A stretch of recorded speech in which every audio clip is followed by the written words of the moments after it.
நண்பர்கள் அனைவருக்கும் வணக்கம். நம்ம சேனலில் பங்கு சந்தைகளுக்கு தேவையான பல்வேறு விதமான தகவல்களை நம்ம வீடியோவாக பதிவிட்டுக்கிட்டு இருக்கோம். அப்படி இருக்கக்கூடிய வகையில் இன்றைக்கி ஒரு முக்கியமான தகவல்களை நான் உங்கள்கிட்ட ஷேர் பண்ணிக்கலான்னு இருக்கேன் நண்பர்களே. இது போன்ற வீடியோ போட்டு பார்த்தீங்க அப்படின்னா கிட்டத்தட்ட பல மாதங்கள் இருக்கும். நிறைய நண்பர்கள் ஒரு சில கொஸ்டின்ஸ்லாம் என்கிட்ட ரெகுலராக கேட்டுக்கிட்டு இருக்காங்க.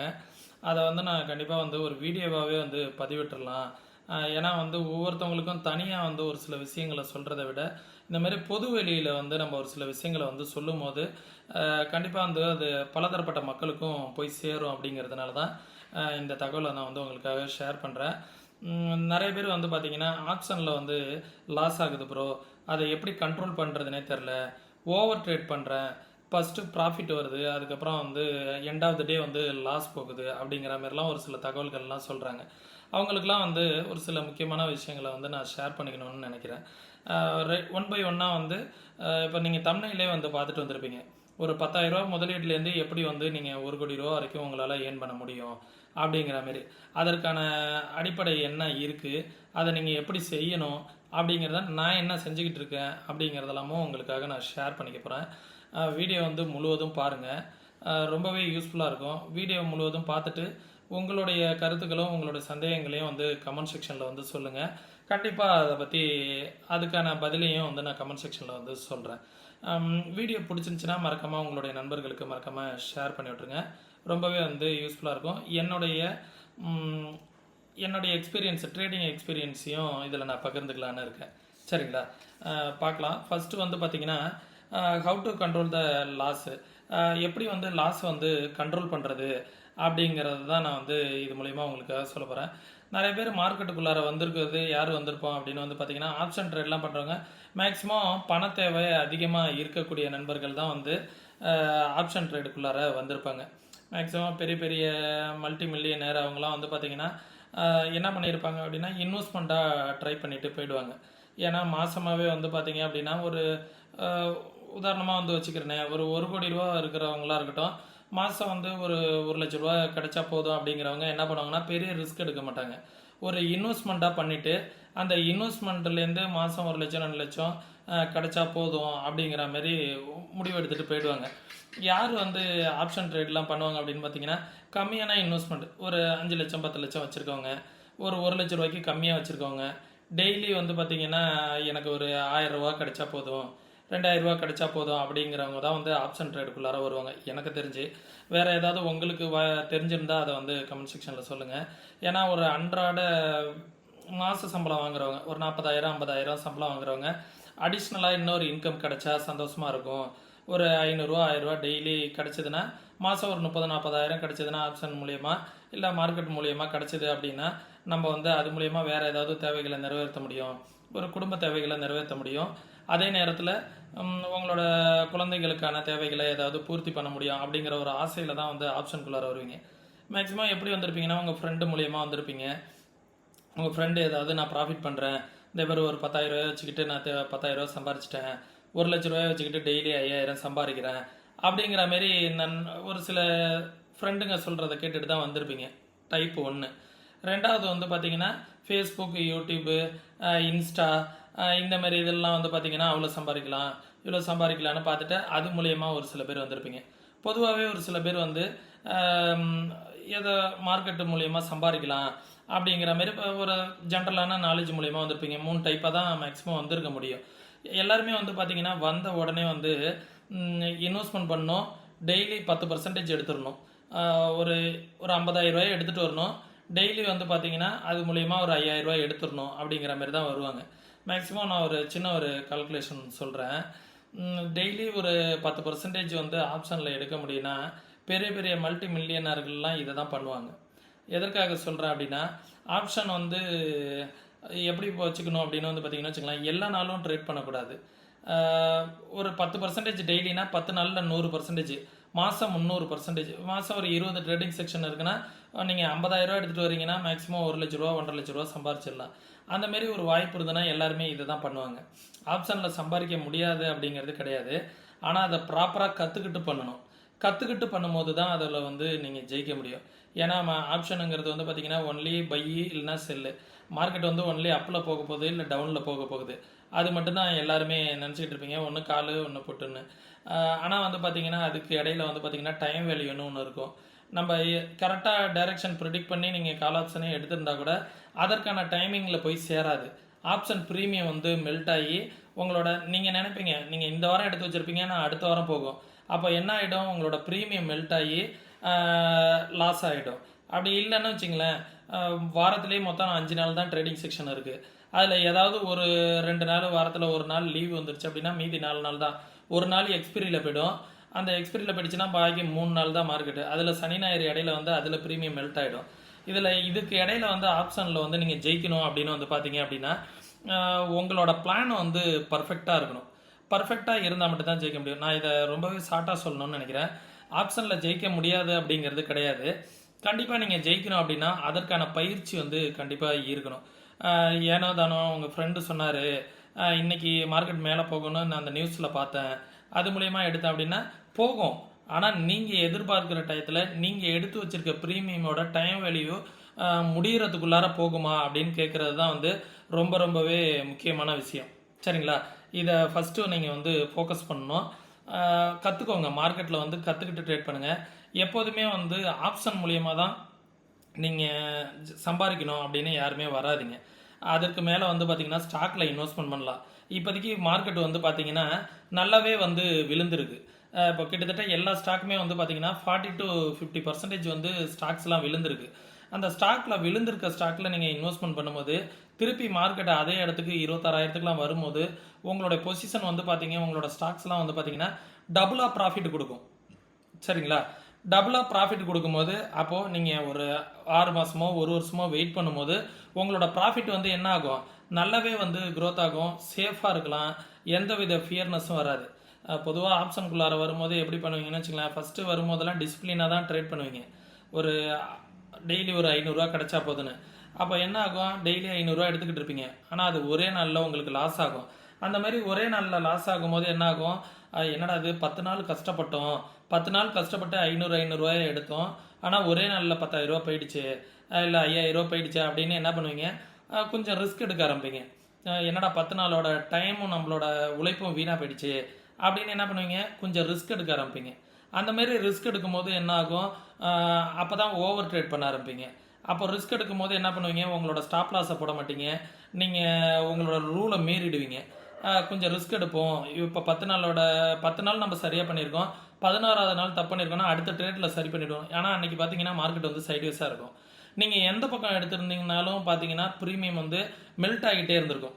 ஒன் சைடு நீங்கள் கால் சைடு ப்ரீமியம் எடுத்து பார்த்துருந்தாலும் அந்த ப்ரீமியம் வந்து 100 ரூபாயிலேருந்து மெல்ட் ஆகி 50 ரூபா வந்திருக்கும். புட்டு சைடு எடுத்திருந்தீங்கனாலும் ப்ரீமியம் மெல்ட் ஆகி 100 ரூபாயிலேருந்து 60-70 ரூபா வந்திருக்கும். அப்போ ரெண்டு சைடுமே மார்க்கெட் எந்த பக்கமே மூவ்மெண்ட் ஆகிருக்காது. அன்னைக்கு போய் நீங்கள் என்ன பண்ணுவீங்க, ஏதாவது ஒரு பக்கம் மார்க்கெட் மூவ்மெண்ட் ஆகிடும் அப்படின்னு ஓவராக ரிஸ்க் எடுத்து நீங்கள் என்ன பண்ணிவிடுவீங்க, உங்களோட கேபிட்டலை வந்து வாஷ் அவுட் பண்ணிவிடுவீங்க. அப்புறம் அன்னைக்கு தான் வந்து பார்த்தீங்கன்னா ஓவர் ட்ரேடு உங்களுக்குள்ளார இருக்க அந்த ஓவர் ட்ரேடு மிருகம் வந்து வெளியில் வந்துடும். வெளியில் வரும்போது என்ன ஆகிடும் அப்படின்னா நீங்கள் லாஸ் ஆக ஆரம்பிச்சிருவீங்க. இதெல்லாம் தவிர்க்கணும் அப்படிங்கும் போது நீங்கள் என்ன செய்யணும் அப்படின்னா, ஃபஸ்ட்டு நீங்கள் வந்து உங்களுக்குன்னு ஒரு செல்ஃபு கண்ட்ரோல் வந்து பண்ணிக்கணும். உங்களுக்குன்னு ஒரு டிசிப்ளினை வந்து மெயின்டைன் பண்ணிக்கணும். உங்களுக்கான டிசிப்ளின் எப்படி இருக்கணும் அப்படின்னா, ஒரு நாளைக்கு ஒரு ட்ரேடு தான் எடுக்கணும், எனக்கு இத்தனை பர்சன்டேஜ் கிடைச்சா போதும், டெய்லி ட்ரேட் எடுக்கணும் அப்படிங்கிற மனநிலைக்கு நீங்கள் வரவே கூடாது. டெய்லியும் வந்து எல்லா நாளும் மார்க்கெட் வந்து உங்களுக்கு சாதகமாக இருக்குமானா கண்டிப்பாக இருக்காது. அதனால் நீங்கள் என்ன பண்ணால் மார்க்கெட்டு உங்களுக்கான சாதகமான உங்களுக்கான ஸ்ட்ராட்டஜி ஒர்க் ஆகிற டயத்தில் தான் வந்து நீங்கள் வந்து அதை இம்ப்ளிமெண்ட் பண்ணணும். எல்லா ஸ்ட்ராட்டஜியும் எல்லா நாளும் ஒர்க் ஆகுமான்னு கேட்டிங்கன்னா கண்டிப்பாக ஒர்க் ஆகாது. ஓஆர்பி ஸ்ட்ராட்டஜின்னு இருக்கும், நீங்கள் வந்து 1 hour ஸ்ட்ராட்டஜிஸ் ஃபாலோ பண்ணுவீங்க, பிபி டைனமிக் யூஸ் பண்ணுவீங்க, இல்லை சூப்பர் ட்ரெண்ட் யூஸ் பண்ணுவீங்க, இஎம்ஐ யூஸ் பண்ணுவீங்க. எல்லாமே ஒரு நாளும் ஒரு மாதிரி ஒர்க் ஆகும். எந்த ஸ்ட்ராட்டஜிஸும் வந்து பார்த்தீங்கன்னா இந்த மாதம் ஒரு ஸ்ட்ராட்டஜிஸ் ஒர்க் ஆகும், அந்த அடுத்த மாதம் ஒரு ஸ்ட்ராட்டஜிஸ் ஒர்க் ஆகும். எல்லா மாதமுமே எல்லா நாளுமே தொடர்ந்து அந்த ஸ்ட்ராட்டஜிஸ் ஒர்க் ஆகணுங்கிற அவசியம் கிடையாது. என்னைக்கு டேட்டுக்கு எந்த ஸ்ட்ராட்டஜிஸ் வந்து நீங்கள் இம்ப்ளிமெண்ட் பண்ணிங்கன்னா ஜெயிக்க முடியுமோ அந்த ஸ்ட்ராட்டஜிஸை தான் நீங்கள் வந்து இம்ப்ளிமெண்ட் பண்ணணும். சரிங்களா? அதை கவனமாக இது பண்ணிக்கிங்க. நீங்கள் வந்து யாரோ ஒருத்தவங்க நீங்கள் வந்து நம்ம வீடியோ பார்த்துக்கிட்டு இருக்கீங்கன்னா நம்மனு கிடையாது, யாரையோ ஒருத்தவங்களை வந்து நீங்கள் ரொம்ப நாளாக ஃபாலோ பண்ணிகிட்டு இருந்திருப்பீங்க. அவங்கள்ட்ட நீங்கள் வந்து கற்றுக்கோங்க. ஏன்னா மார்க்கெட்டில் வந்து பார்த்தீங்க அப்படின்னா கற்றுக்க வேண்டிய விஷயங்கள் நிறையா இருக்கும். ஒவ்வொரு நாளும் புது புது விஷயங்கள் வரும். நீங்கள் இப்போ தான் வந்துட்டு மார்க்கெட்டில் 3 மாதமோ 4 மாதமோ 6 மாதமோலாம் வந்துட்டு நான் எல்லாத்தையும் பார்த்துட்டேன், யூடியூப்பில் எல்லாத்தையும் பார்த்துட்டேன். எல்லாத்தையும் யூடியூப்லாம் எல்லாருமே வந்து சொல்லிட மாட்டாங்க. அவங்கவுங்களுக்குன்னு ஒரு சில ட்ரிக்கு, அவங்கவுங்களுக்குன்னு ஒரு சில ஸ்ட்ராட்டஜிஸ்லாம் வச்சுருப்பாங்க. அதெல்லாம் என்ன பண்ணுவாங்க அப்படின்னா பொது வெளிகளில் சொல்ல மாட்டாங்க. அவங்க தனிப்பட்ட முறையில் தான் சொல்லி தருவாங்க. அதுமாரி நீங்கள் என்ன பண்ணால் யார்கிட்டையாவது ஒருத்தவங்கள்ட்ட ப்ராப்பராக கற்றுக்கணும். ஒரு சாதாரணமாக ஒரு சின்ன ஒரு கதை ஒன்று சொல்கிறேன் பாருங்களேன். ஒரு நீங்கள் ஒரு கவர்மெண்ட் ஜாபுக்கே போகிறதா இருக்கட்டும், நீங்கள் ஒரு இன்ஜினியரிங் முடிக்கிறதா இருக்கட்டும், இல்லை ஒரு டிகிரி முடிக்கிறதா இருக்கட்டும், ஒரு டிகிரி முடிக்கிறதா இருந்தாலும் சரி, ஒரு இன்ஜினியரிங் முடிக்கிறதா இருந்தாலும் உங்களோட அதுக்கு நீங்கள் ஒரு 50,000 சம்பளம் வாங்க போகிறீங்கன்னு வச்சுக்கோ. உங்களோட டிகிரி முடிச்சுட்டோ ஒரு இன்ஜினியரிங் முடிச்சுட்டோ ஒரு ஆவரேஜாக 1,00,000 ரூபாயும் வாங்குறாங்க, 50,000 வாங்குறாங்க. நான் ஆவரேஜாக ஒரு 50,000 வச்சுக்கிறேன். அந்த 50,000 சம்பளம் வாங்குறதுக்கு நீங்கள் என்ன பண்ணுறீங்க? எல்கேஜி யூகேஜிலேருந்து 1வது 2வதுலேருந்து 10வது டு 12வது வரைக்கும் படிக்கிறீங்க. அதுக்கப்புறம் ஒரு டிகிரி முடிக்கிறதுக்கு 3 வருஷம் ஆகுது. கிட்டத்தட்ட 20 வருஷம் வந்து டைம் ஸ்பெண்ட் பண்ணுறீங்க உங்களோட ஒரு 50,000 சம்பளம் வாங்குறதுக்கு. ஓகேங்களா? ஆனால் வந்து மார்க்கெட்டுக்குள்ளார வந்தோன்னே மட்டும் 6 மாதத்தில் டெய்லி 500 ரூபா, மாதம் 30,000 ரூபா. ஒரே மாதத்தில் நீங்கள் மார்க்கெட்டில் இவ்வளோ சம்பாதிக்கணும், அவ்வளோ சம்பாதிக்கணுங்கிற ஒரு ஆர்வத்தில் வந்து விழுந்துடுறீங்க. கற்றுக்கணுங்கிற விருப்பம் யாருக்கும் வர்றது கிடையாது. சரிங்களா? அதனால் ப்ராப்பராக கற்றுக்கோங்க. கற்றுக்கிட்டு எப்போதுமே வந்து ஆப்ஷனில் ட்ரேட் பண்ணுங்கள். இன்வெஸ்ட்மெண்ட் பண்ணுறதா இருந்தாலும், ஒரு ஸ்விங் ட்ரேட் பண்ணுறதா இருந்தாலும், எந்த இடத்துல இன்வெஸ்ட்மெண்ட் பண்ணலாம் அப்படிங்கிறத பிளான் பண்ணிவிட்டு இன்வெஸ்ட்மெண்ட் பண்ணுங்கள். இன்வெஸ்ட்மெண்ட்டுங்க வந்து எப்போதுமே வந்து பார்த்திங்கன்னா ஒரு பிரேக் அவுட் ஸ்டாக்லேயோ மார்க்கெட் ஹையில் இருக்கும் போதோ வந்து இன்வெஸ்ட்மெண்ட் பண்ணாதீங்க. நான் இப்போ இந்த வீடியோ மேக் பண்ணுறதுக்கான நோக்கமே வந்து பார்த்திங்கன்னா இப்போதைக்கு வந்து பார்த்திங்கன்னா எல்லாருக்குமே வந்து ஒரு இன்வெஸ்ட்மெண்ட் பண்ணுறதுக்கான ஒரு கிட்டத்தட்ட ஒரு 70% 60% வந்து ஒரு ஏற்ற டைம் தான் சொல்லுவேன். ஏன்னா மார்க்கெட்டும் ஒரு 16-17% விழுந்திருக்கு. நல்லாவே மார்க்கெட்லாம் விழுந்திருக்கு. ஸ்டாக்ஸ்லாம் வந்து பார்த்திங்கன்னா 50-40% வரைக்கும் விழுந்திருக்கு. இப்போ இன்வெஸ்ட்மெண்ட்லாம் பண்ணிங்கன்னா உங்களோட கேபிட்டல் வந்து மல்டிபிள் ஆகிறதுக்கான வாய்ப்புகள் நிறையா இருக்கும். சரிங்களா? அதனால் இன்வெஸ்ட்மெண்ட் பண்ணுங்கள். உங்களோட லாஸை வந்து எப்படி குறைக்கணும்னா, மேக்ஸிமம் நீங்கள் 1,00,000 ரூபா லாஸ் ஆகிருக்கீங்க அப்படின்னா ஒரு மாதத்துக்கு இவ்வளோன்னு பிரிச்சிங்க. உங்களோட லாஸ் 1,00,000 ரூபா இருக்குன்னா உடனே அதை ஒரே மாதத்தில் வந்து நீங்கள் வந்து அதை லாஸை ரெக்டிஃபை பண்ணிடணும் அப்படின்லாம் தயவு செஞ்சு நினைக்காதீங்க. ஏன்னா அது எல்லா நாளும் நடக்கும்னு சொல்ல முடியாது. ஒரு மாதத்துக்கு 5,000 ரூபா 10,000 ரூபா இப்படி வந்து எடுக்கணுங்கிற மனநிலைக்கு வாங்க. ஏன்னா எந்த அளவுக்கு ஃபாஸ்ட்டாக மார்க்கெட்டில் விட்டீங்களோ அதே அளவுக்கு ஃபாஸ்ட்டாக எடுக்கணும்னு நினச்சிங்கன்னா திருப்பி திருப்பி நீங்கள் ரிஸ்க்கை நோக்கி தான் போவீங்க. இது என்னோட பர்சனல் அட்வைஸு. சரிங்க சார், நான் இந்த வீடியோ பார்க்க வந்ததே வந்து பார்த்தீங்க அப்படின்னா 10,000 ரூபாயிலேருந்து எப்படி சார் வந்து 1 கோடி ரூபா இன்வெஸ்ட்மெண்ட் நான் வந்து என்னோட வருமானத்தை வந்து அதிகப்படுத்திக்கிறது, நான் எப்படி சம்பாதிக்கிறது அப்படின்னு கேட்டிங்க அப்படின்னா, இப்போதைக்கு உள்ள காலகட்டத்தில் எஸ்ஐபி, இன்வெஸ்ட்மெண்ட்டு, மியூச்சுவல் ஃபண்டு இந்தமாரி முதலீடுகளில் நீங்கள் வந்து இன்வெஸ்ட்மெண்ட் பண்ணும்போது உங்களோட க்ரோத் வந்து கண்டிப்பாக பெரிய அளவில் இருக்கும். ஒரு சில ஸ்டாட்டிஸ்டிக்ஸ்லாம் நான் வந்து காமிக்கிறேன். அதெல்லாம் காமிக்கும் போது வந்து பார்த்தீங்க அப்படின்னா உங்களுடைய வருமானம் மாதம் வெறும் 1000 ரூபா நீங்கள் முதலீடு செஞ்சீங்கன்னா கூட கிட்டத்தட்ட உங்களுக்கு ஒரு 30 வருடங்கள் கழித்து உங்களுக்கு 1 கோடி ரூபா வரைக்கும் வரும். உங்களோட வயசு என்னங்கிறத நீங்கள் முடிவு பண்ணிக்கணும். நான் ஒரு சில கால்குலேஷன்லாம் காமிக்கிறேன். அதை பார்த்தீங்கன்னா நீங்கள் எந்த வயசில் எவ்வளோ முதலீடு செய்யணும் அப்படிங்கிற மாரி உங்களுக்கு தோண ஆரம்பிச்சிடும். ஏன்னா எப்போதுமே வந்து வெறும் 1000 ரூபாங்கிறது உங்களோட இப்போதைக்கு உள்ள காலகட்டத்தில் ஒரு பெட்ரோல் செலவு தான். அந்த பெட்ரோல் செலவுக்காக ஆகக்கூடிய ஒரு செலவை வந்து நீங்கள் இன்வெஸ்ட்மெண்ட்டாக பண்ணீங்க அப்படின்னா ஒரு பெரிய அளவில் உங்களால் வந்து ஒரு குறிப்பிட்ட காலத்தில் உங்களால் பெரிய ப்ராஃபிட் வரும். அது எப்படி அப்படிங்கிறத காமிக்கிறேன். இது வந்து பார்த்தீங்கன்னா ஒரு எஸ்ஐபிக்கான ஒரு கால்குலேட்டர். இந்த எஸ்ஐபிக்கான கால்குலேட்டரில் வந்து பார்த்தீங்க அப்படின்னா நீங்கள் மாதம் ஒரு 1000 ரூபா முதலீடு செய்கிறவங்களா வச்சுக்கோங்க. இப்போ உங்களுக்கு நீங்கள் வீடியோ பார்த்துக்கிட்டு இருக்கக்கூடிய நண்பர்களுக்கு தெரியும். இந்த வீடியோ பார்த்துக்கிட்டு இருக்கக்கூடிய நண்பர்கள் ஒரு 30 வயசு ஆவரேஜாக இருக்கீங்கன்னு வச்சுக்கோங்க. ஒரு 30 வயசு ஆவரேஜாக நீங்கள் இருக்கீங்க வீடியோ பார்த்துக்கிட்டு இருக்கக்கூடிய நண்பர்கள், அவங்களுக்கு நான் ஃபஸ்ட்டு சொல்கிறேன். அடுத்தடுத்து உங்களோட ஏஜ் கால்குலேஷன் என்ன அப்படிங்கிறத நீங்கள் பார்த்துக்கோங்க. சரிங்களா? இப்போது நீங்கள் வந்து 1000 ரூபா முதலீடு செய்ய போகிறீங்க. 1000 ரூபா 1000 ரூபாங்கிறத தொடர்ந்து நீங்கள் 30 வருஷம் இன்வெஸ்ட்மெண்ட் பண்ணுறீங்க.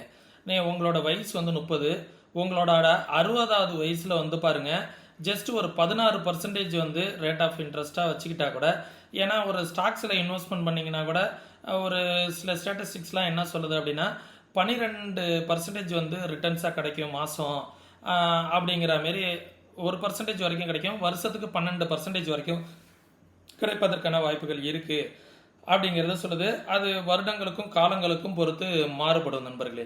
சரிங்களா? அதை வந்து பார்த்துக்கோங்க. இப்போ நீங்கள் 1000 ரூபாய் இன்வெஸ்ட்மெண்ட் பண்ணுறீங்க. தொடர்ந்து 30 வருட காலங்கள் நீங்கள் இன்வெஸ்ட்மெண்ட் பண்ணீங்க அப்படின்னா உங்களோட 30வது வருடத்தில் 1,03,78,000 இருக்கும்.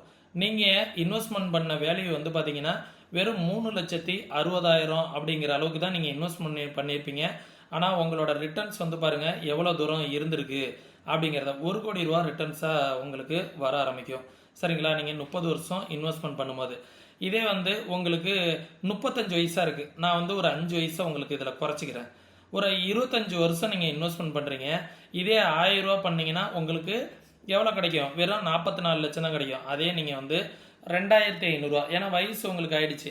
ஏன் நீங்கள் வயசாகும் போது உங்களோட இன்வெஸ்ட்மெண்ட்டை அதிகப்படுத்த சொல்கிறேன்னா 30 வயசு இருக்கக்கூடிய ஒரு நண்பர் வந்து பார்த்தீங்க அப்படின்னா அப்போ தான் படித்து முடிச்சுட்டு வேலைக்கு போயிருப்பாங்க. அவங்களோட வருமானம் வந்து பார்த்தீங்கன்னா ஒரு 10,000லேருந்து 20,000மோ 30,000மோ அவ்வளோதான் இருக்கும். ஆனால் ஒரு 5 வருஷம் நீங்கள் 35 வயசுலாம் ஆயிடுச்சுன்னா உங்களோட வருமானங்கள் வந்து கண்டிப்பாக அதிகமாக இருக்கும். உங்களுக்குன்னு ஒரு ஃபேமிலி இருக்கும், உங்களுக்குன்னு ஒரு குழந்தைகள் இருக்கும், உங்களை நம்பி ஒரு குடும்பங்கள் இருக்கும். அப்போ நீங்கள் இன்வெஸ்ட்மெண்ட் பண்ணுவது பார்த்தீங்க அப்படின்னா 2,500 ரூபாயாவது நீங்கள் எடுத்து வைக்கக்கூடிய அளவுக்கு நீங்கள் இருந்தீங்கன்னா மட்டும்தான் நீங்கள் ஒரு ஃபினான்ஷியல் ஃப்ரீடமாக உங்களால் வந்து ஒரு லைஃப்பை வந்து ரன் பண்ண முடியும்.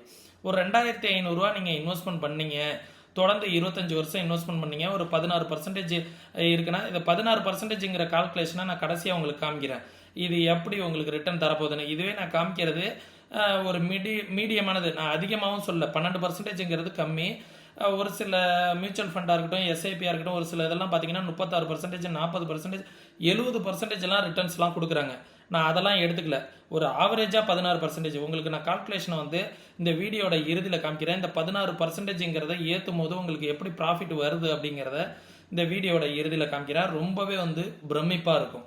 சரிங்களா?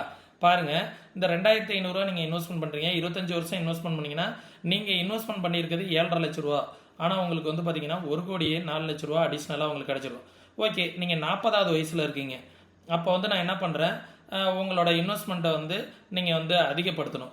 ஏன்னா நீங்கள் 40 வயசில் இருப்பீங்க, உங்களோட வருமானமும் கண்டிப்பாக அதிகமாக இருந்திருக்கும். அப்போ நீங்கள் ஒரு 5,000 ரூபா இன்வெஸ்ட்மெண்ட் பண்ணணும். ஒரு 5,000 ரூபா இன்வெஸ்ட்மெண்ட் பண்ணீங்க அப்படின்னா ஒரு 20 வருஷத்தில் இதே ரிட்டர்ன்ஸு. சரிங்களா? நீங்கள் இன்வெஸ்ட்மெண்ட் பண்ணியிருக்க தொகை வந்து பார்த்தீங்கன்னா 12 லட்சம். ஆனால் உங்களுக்கு ரிட்டர்னாக கிடைக்கிறது 84 லட்சம். நீங்கள் ஒரு கூடுதலாக ஒரு 500 ரூபா இன்வெஸ்ட்மெண்ட் பண்ணீங்க, ஒரு 5,500 அப்படிங்கிறத இன்வெஸ்ட்மெண்ட் பண்ணிங்கன்னா அதே 1 கோடி ரூபா உங்களுக்கு கிடைக்கும். நீங்கள் இன்வெஸ்ட்மெண்ட் பண்ண தொகை வந்து 13,20,000, 92,000 ரிட்டர்ன்ஸாக உங்களுக்கு கிடைக்கும். சரிங்களா? இதே நீங்கள் வந்து 50 வயசில் இருக்கீங்க அப்படிங்கிற பட்சத்தில் உங்களுக்கு இன்வெஸ்ட்மெண்ட் வந்து அதிகமாக நீங்கள் பண்ணுற மாதிரி இருக்கும். நீங்கள் ஒரு 10 வருஷம் பண்ணுறீங்க அப்படிங்கும்போது உங்களோட இன்வெஸ்ட்மெண்ட் வந்து எவ்வளோவா இருக்கணும்னா ஒரு 15,000 ரூபா மினிமம் இருக்கணும். 20,000,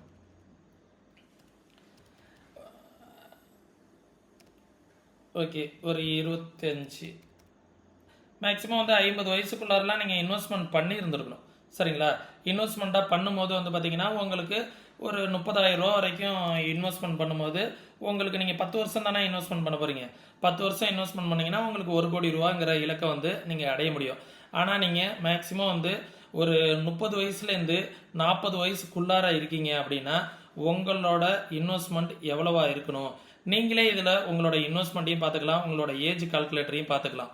நீங்கள் ஏஜ் கால்குலேட்டர் பார்த்துட்டு உங்களோட இன்வெஸ்ட்மெண்ட்டுக்கு தகுந்த மாரி நீங்கள் தொடர்ந்து பண்ணும்போது உங்களோட இன்வெஸ்ட்மெண்ட் வந்து ரொம்ப கம்மியாக இருக்கும். உங்களோட ரிட்டர்ன்ஸ் வந்து பார்த்தீங்கன்னா மிகப்பெரிய அளவில் இருக்கும். சரிங்களா? இதை நான் இன்னொரு கால்குலேஷனும் உங்களுக்கு காமிக்கிறேன். இப்போ வந்து நான் இதை வந்து ஏஞ்சல் லோனில் காமிச்சிக்கிட்டு இருக்கேன். ஏஞ்சல் லோனில் வந்து பார்த்தீங்க அப்படின்னா ஒரு சில ப்ரூஃப் காமிக்கணுங்கிறதுக்காக நீங்கள் ஒரு மியூச்சுவல் ஃபண்டில் இன்வெஸ்ட்மெண்ட் பண்ணுறீங்க அப்படிங்கிற பட்சத்தில் உங்களுக்கு வந்து பார்த்தீங்க அப்படின்னா ஒரு வருஷத்துக்கு பர் இயருக்கு 30%, 29% ரிட்டர்ன் தராங்க. நான் ஒரு சில பேரெல்லாம் சொல்லிக்கணும்னு விருப்பப்படல. இந்த எஸ்பிஐ இருக்கட்டும், ஹெச்டிஎஃப்சி இருக்கட்டும், ஐசிஐசிஐ யாருக்கும் நம்ம ரெக்கமெண்ட் பண்ணல. நான் ஒரு ப்ரூஃப்காக தான் உங்களுக்கு காமிக்கிறேன். ஐசிஐசிஐ ப்ரொன்சியாக இருக்கட்டும், ஹெச்டிஎஃப்சியாக இருக்கட்டும், நான் எதுலையும் இன்வெஸ்ட்மெண்ட் பண்ணுங்கன்னு உங்களை நான் சொல்லலை. சரிங்களா? ஜஸ்ட் ஒரு ப்ரூஃப்காக தான் காமிக்கிறேன். 29% இயருக்கு ரிட்டர்ன் கொடுத்துருக்காங்க. ஹெச்டிஎஃப்சி இன்ஃப்ராஸ்ட்ரக்சர் வந்து ஃபண்டு வந்து பார்த்தீங்க அப்படின்னா 28% கொடுத்துருக்காங்க. ஐசிஐசிஐ ப்ரொனன்சியா வந்து பார்த்தீங்கன்னா 28%, மோதிலால் ஓஸ்வால் 28%, ஐசிஐசிஐ ப்ரொனன்சியா இவங்க வந்து 27% கொடுத்துருக்காங்க. இன்னொரு அதிசயத்தையும் உங்களுக்கு காமிக்கிறேன்.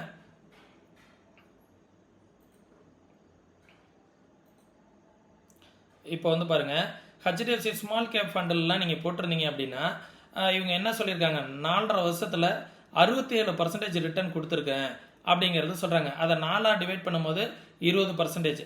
அதே வந்து இதை வந்து பாருங்கள் 4 வருஷத்தில் 80%, 20% 4 வருஷத்தில் கொடுத்துருக்காங்க.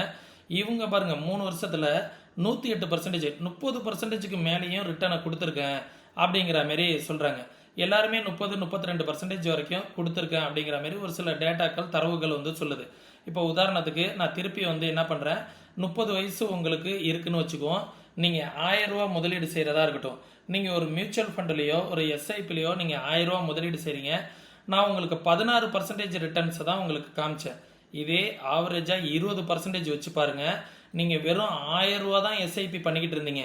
1000 ரூபா இன்வெஸ்ட்மெண்ட் பண்ணிக்கிட்டு உங்களுக்கு 20% வந்து ரிட்டர்ன்ஸ் கிடைச்சா கூட உங்களுக்கு வந்து என்னாகும், 2.5 கோடி ரூபா உங்களுக்கு கிடைக்கும். நீங்கள் இன்வெஸ்ட்மெண்ட்டாக நீங்கள் பண்ணியிருக்கிறது வந்து பார்த்தீங்கன்னா 3,60,000 தான். ஆனால் உங்களுக்கு கிடைக்கிறது வந்து பார்த்தீங்க அப்படின்னா 2,60,000 ரூபா கூட கிடைக்கும். இது 2,60,00,000 வந்து உங்களுக்கு கூட கிடைக்கும். இதே வந்து 30% ரிட்டர்னாக வச்சுக்கிங்க. 30%லாம் ரிட்டர்ன் கிடைச்சிது அப்படின்னா நீங்கள் தொடர்ந்து 1000 ரூபா இன்வெஸ்ட்மெண்ட் பண்ணுறீங்க அப்படின்னா நீங்கள் இன்வெஸ்ட்மெண்ட் பண்ணியிருக்கதே வந்து பார்த்தீங்கன்னா 3,60,000 தான். இந்த அளவுக்கு ரிட்டர்ன் 29 கோடி அப்படிங்கிறதெல்லாம் நீங்கள் எதிர்பார்க்காத அளவுக்கு பெரிய ரிட்டர்ன்ஸ். அது வந்து 30%லாம் ரிட்டர்ன் வந்தால் தான், நம்ம அவ்வளோலாம் எதிர்பார்க்க வேணாம். ஒரு 15-16% ஆவரேஜாக ஒரு 20% வச்சுக்கிங்க. நீங்கள் இன்வெஸ்ட்மெண்ட் பண்ணுற தொகையை விட 100 மடங்குலாம் அதிகமாகிறதுக்கான வாய்ப்புகள் இருக்குது. ஏன்னா இது வரைக்கும் அந்த தரவுகளை தான் நான் உங்கள்கிட்ட வந்து ஷேர் பண்ணிக்கிறேன். சரிங்களா? இந்த அளவுக்கு எஸ்ஐபியில் நீங்களே வந்து கூகுளில் போய் எஸ்ஐபி கால்குலேட்டர்னு இருக்கும். அந்த எஸ்ஐபி கால்குலேட்டரில் நீங்களே ட்ரை பண்ணி பாருங்கள். நான் எதுவும் சொல்லலை, நான் எதுலையும் இன்வெஸ்ட்மெண்ட் பண்ணுறதுக்கு ரெக்கமெண்டும் பண்ணல. சரிங்களா? அப்படின்னு நீங்கள் ஏதாவது ரெக்கமெண்ட் விருப்பப்படுறீங்க அப்படின்னா நீங்கள் வந்து நான் வாட்ஸ்அப்கான லிங்க் வந்து டிஸ்கிரிப்ஷனில் கொடுத்துருக்கேன். இன்வெஸ்ட்மெண்ட் பண்ணணும், இதுமாரி நான் ஏதாவது காம்பவுண்டிங் பண்ணணும் அப்படின்னு நினச்சிங்கன்னா எனக்கு டெக்ஸ்ட் பண்ணுங்கள். அதே நேரத்தில் டிமண்ட் அக்கௌண்ட் ஓப்பன் பண்ணணும். நான் இப்போ தான் புதுசாக பங்கு சந்தைக்குள்ளார வரேன். டிமண்ட் அக்கௌண்ட் ஓப்பன் பண்ணி எப்படி வந்து நான் முதலீடு செய்யணும்னு தெரியல அப்படின்னு நினச்சிங்க அப்படின்னாலும் வாட்ஸ்அப்புக்கான லிங்க் வந்து நான் டிஸ்கிரிப்ஷனில் கொடுத்துருக்கேன். டெக்ஸ்ட் பண்ணுங்கள். புதுசாக டிமண்ட் அக்கௌண்ட் ஓப்பன் பண்ணீங்கன்னு நினச்சாலும் நான் டிஸ்கிரிப்ஷனில் டிமண்ட் அக்கௌண்ட் ஓப்பன் பண்ணுறதுக்கான லிங்க் வந்து கொடுத்துருக்கேன். அது மூலயமா நீங்கள் எஸ்ஐபியும் வந்து நீங்கள் ஸ்டார்ட் பண்ணிக்க முடியும். நீங்களாவே ஓனாகவே எதில் வேணாலும் எஸ்ஐபி வந்து ஸ்டார்ட் பண்ணிக்கோங்க. அது உங்களுடைய விருப்பம் இருக்கக்கூடிய நண்பர்கள் டிஸ்கிரிப்ஷனில் உள்ள லிங்கை பயன்படுத்தி டிமண்ட் அக்கௌண்ட் வந்து ஓப்பன் பண்ணிக்கோங்க. டிமண்ட் அக்கௌண்ட் ஓப்பன் பண்ணிவிட்டு அதில் ஏதாவது சந்தேகங்கள் இருந்துச்சுன்னா நம்ம டீம் வந்து உங்களுக்கு வந்து ஹெல்ப் பண்ணுவாங்க. இன்வெஸ்ட்மெண்ட் பண்ணுறதுக்கு இல்லை சப்போஸ் ஃபண்டை உள்ளார கொண்டு வரதுக்கு அக்கௌண்ட் ஓப்பனிங்லாம் ஏதாவது ப்ராப்ளம் இருக்குது அப்படின்னா நம்ம டீம் வந்து உங்களுக்கு ஹெல்ப் பண்ணுறதுக்கு எந்த நேரத்துலையும் வந்து தயாராக இருப்பாங்க. வாட்ஸ்அப்பில் வந்து மெசேஜ் பண்ணுங்கள். சரிங்களா?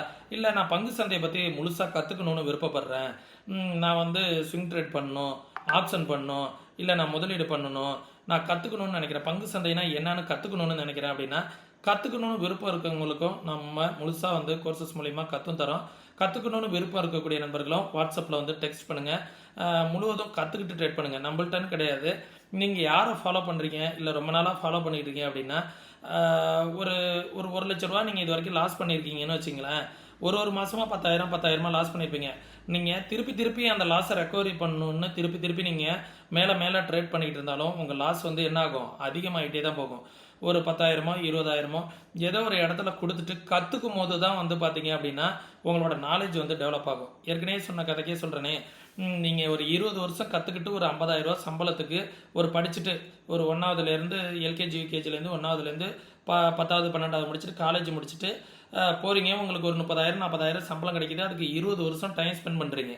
ஆனால் வந்து பங்கு சந்தையில் இன்வெஸ்ட்மெண்ட் பண்ணுறதுக்கு கம்மியான டைம் தான் வேணும் அப்படிங்கிறத நினைக்கிறீங்க. ஆனால் அந்த காலேஜ் படிப்பை முடிக்கிற வரைக்கும் நீங்கள் எத்தனை லட்சம் செலவு பண்ணியிருப்பீங்க அப்படிங்கிறத பாருங்கள். ஒரு 2லேருந்து 3 லட்சம் 5 லட்சம், பழைய காலத்து ஆளுங்கன்னா ஒரு 2-3 லட்சமாவது செலவு பண்ணியிருப்பீங்க. ஒரு இன்ஜினியரிங்லாம் இப்போதைக்கெல்லாம் படிக்கிறதுக்கு ஒரு 5லேருந்து 10 லட்சம் வரைக்கும் செலவாகுது.